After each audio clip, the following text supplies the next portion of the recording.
Hello there guys, in this video I will show you how to turn off direct messages on TikTok.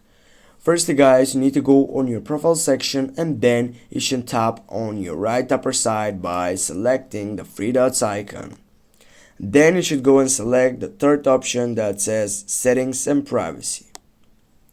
Right after here guys, as you can see, here are a lot of options which are included with our main point.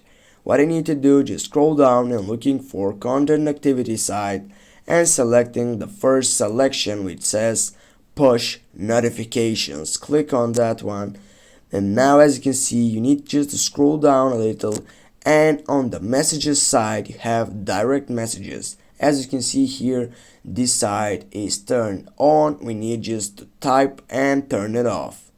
Type on him, get back guys, and now we have turned off our direct messages on TikTok.